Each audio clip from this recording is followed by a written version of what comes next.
incorporated under this act or under any previous company law. Very simple definition has been given in the Companies Act. Company means a company incorporated under this act. Under this act means the present Companies Act 2013 or under any previous company law. It means prior to the Companies Act, New Companies Act 2013, there was a previous Companies Act, the Companies Act 1956. So prior to that, so many company acts prior to independence, like the Regulation Act 1773, the Regulating Act of 1773 was enacted as a first step to regulate the working of the East India Company, that is prior to independence during the British ruling. Then these acts were amended and changed. Then Charter Act of 1853, it was enacted. This act was a further extension of the control of the British government over the company's affairs. Then the Government of India Act 1858, 1919, 1935, but after independence, the Companies Act 1956 was enacted. So in the definition it is given, company means a company incorporated under this act. It means all those companies which are registered under the Companies Act 2013 or under any previous company law. Previous company law means all these acts or companies which are registered as per these acts, that is before and after independence till 1956. So very simple definition, you can remember, company means a company incorporated under this act or any previous company law. It again means every company must be registered either according to the Companies Act 2013 or any of the previous Companies Acts. Got it? Now we will see the another definition given by Professor L.H. Hannay. He has defined the company. A company is an artificial person created by law, having a separate entity with a perpetual succession and common seal. Very simple and illustrative definition has been given by Professor L.H. Hannay, and according to him, company is an artificial person created by law. Because every company must be registered as per the Companies Act. Having a separate legal entity, company has a separate legal entity. It means it has a distinct entity apart from its members, with a perpetual succession, that is indefinite period of life. It has no natural death, and a common seal. If we analyze this definition, we will get the features of the company. Then we can understand clearly the definition of a company. If we analyze this definition, a company is an artificial person. You can say the first feature of the company, it is artificial person. Then created by law, it means company must be registered in the eyes of law. Then separate legal entity, perpetual succession, common seal. So these are the features of the company. We will see one by one the features of the company. The first feature of the company is an incorporated association.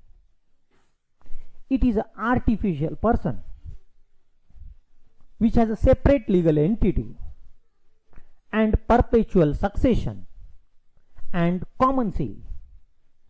So this is an analysis of the definition given by the Professor L.H. Hannay. Further, we can say certain features, that is a separation of ownership and management, limited liability and transferability of shares.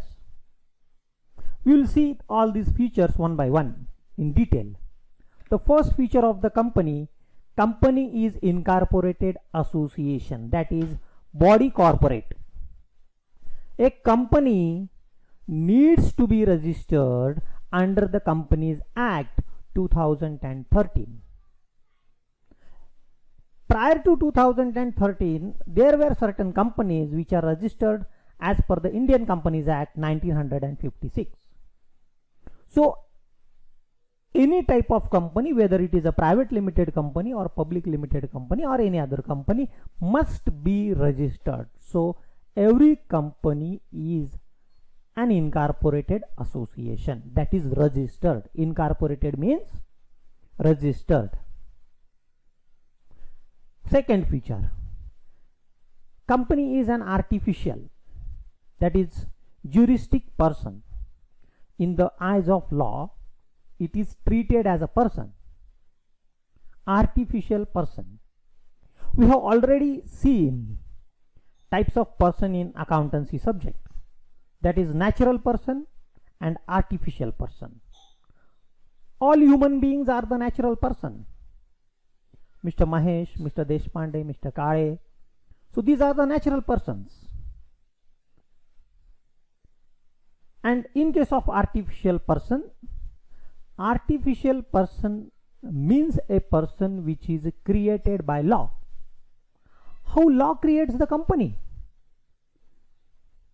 So all artificial persons, that may be the school, college, partnership firm, joint stock company, trust, society, hospitals, corporation. So all these entities must be registered with the respective registering authority. It means partnership firm must be registered with the registrar of partnership. Company must be registered with the ROC, registrar of companies. Trust must be registered with the charity commissioners. So artificial person means a person created by law. It means when these companies registered with the registrar of a company, we can say this is an artificial person, just like human being. Why it is called as an artificial person? Because these persons, artificial persons, can own property in their name. For example, CG, Crompton Greaves is the company. So as all human being can purchase any property, maybe the land, building, motor car, etc.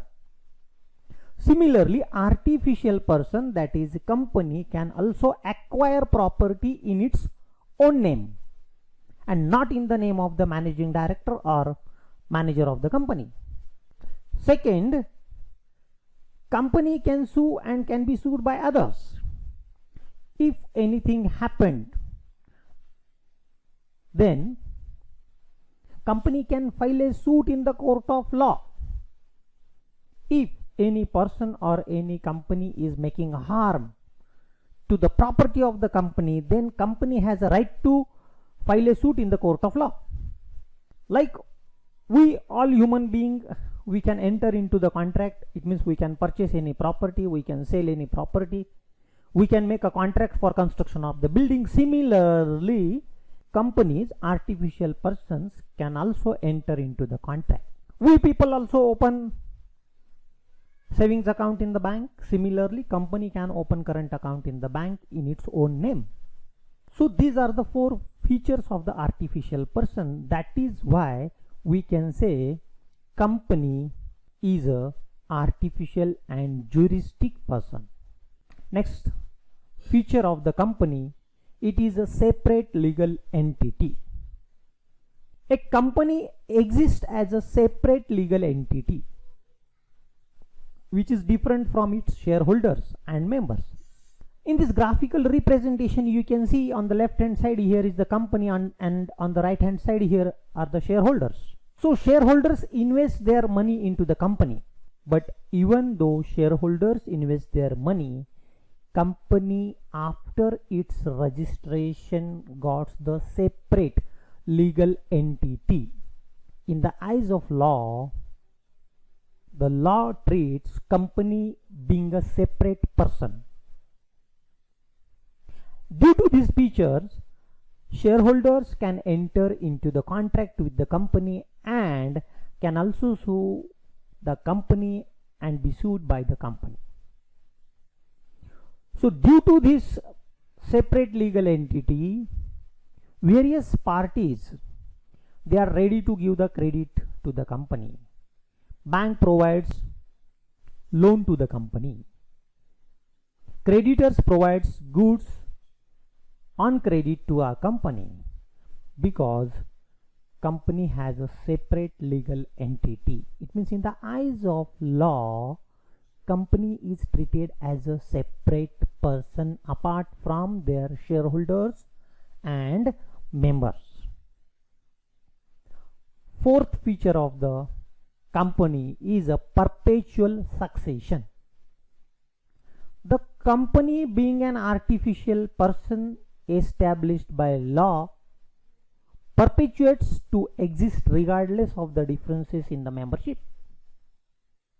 In simple words, a company is an artificial person, therefore it doesn't have any restriction on the age. It has a long life. It has no natural death. The factors like death, insolvency, retirement or insanity of one or all of the members do not make impact on the status of the company. So what do you mean by perpetual succession? Perpetual succession means very long life, indefinite period of life. Suppose one company has been registered in the year 1960, so one cannot say it has a life of 50 years or 60 years. We all know a famous company, Reliance Industries Limited. Who was the founder? Yes, Dhirubhai Ambani.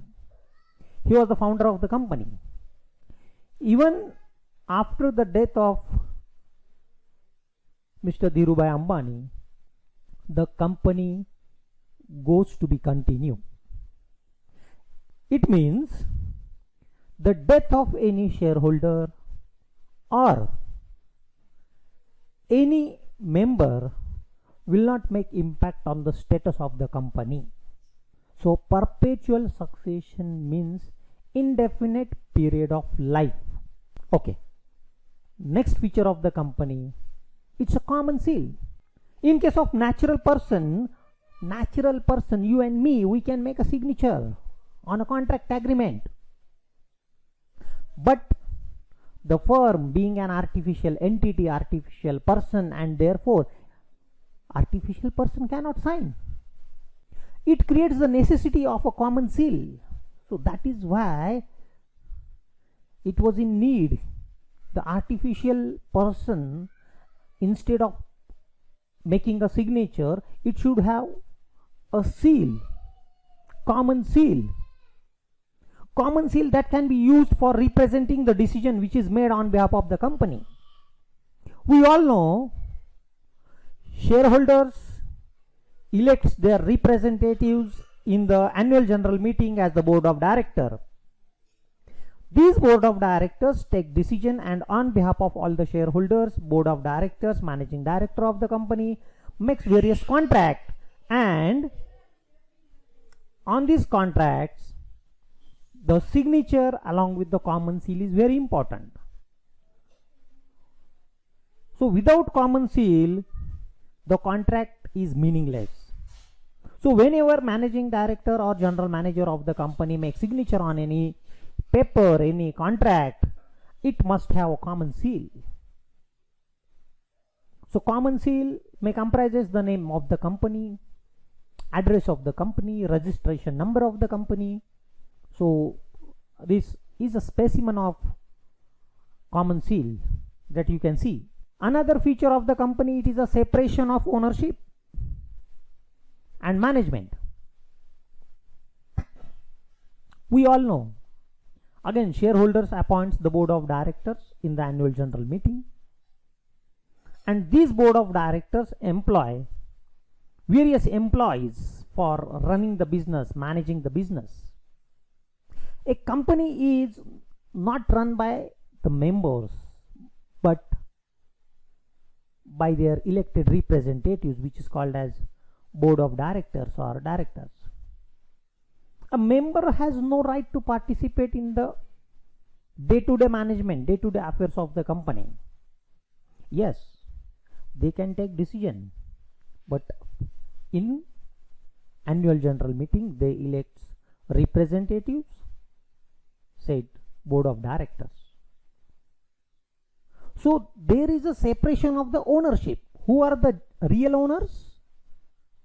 Shareholders, equity shareholders, preference shareholders, they are the owners. And who are the management? The representatives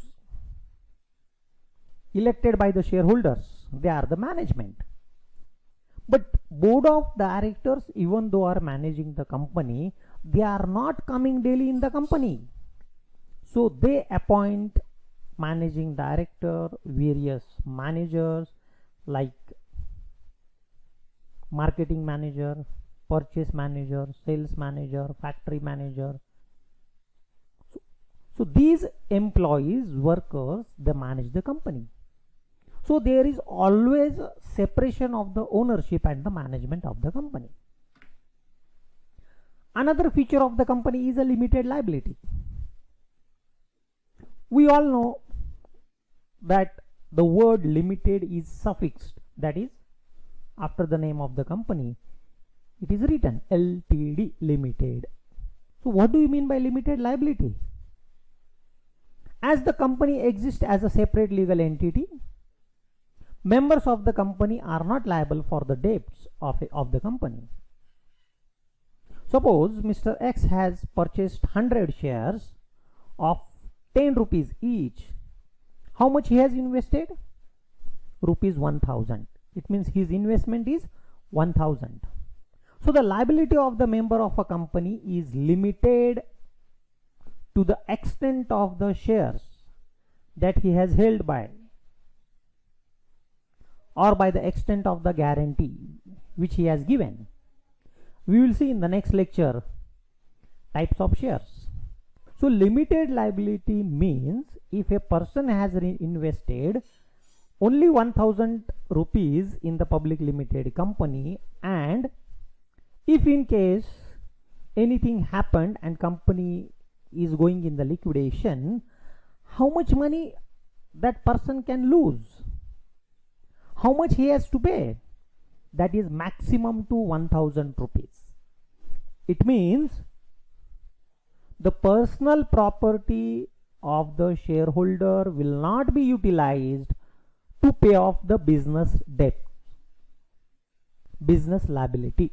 I think you have already learned limited and unlimited liability in 11th and 12th standard. In case of the sole trader and partnership firm, the liability of sole trader and partners, it is unlimited. If business is suffering from continuous losses, then personal property of the sole trader can be utilized to pay off the business debt. But in case of the company, limited company, the liability of a member is limited to the extent of his investment. And the last feature of the company, it is a transferability of shares. We will see in the next lecture various types of company, but basically two companies you must know, that is a private limited company and public limited company. What is private limited company? What is public limited company? What the Companies Act is defining these companies, we will see in the separate video. Shareholders of a public limited company can freely transfer their share as per the rules which are laid down in the articles of association. In the current age, if you have a demat account, you can directly buy and sell the shares. However, in case of a private limited company, there might be some restrictions on the transfer of shares. Usually, the shares of the private limited company is not easily transferable without the consent of all other members. But the shares of public limited company are freely and easily transferable. Any person can anytime sell the shares. If he has demat account, he can directly sell himself or with the help of share broker. Now we can again see the definition given by Professor Hannay. A company is an artificial person created by law, having separate legal entity with a perpetual succession and common seal. So every company is an artificial person which is created by law. Company has a separate legal entity with a perpetual succession, that is a long life, indefinite period of life, and every company has its own common seal. If you have any questions, then you can freely ask. You can give your suggestions. You can send your comments directly on my email or in the YouTube. Thank you all of you.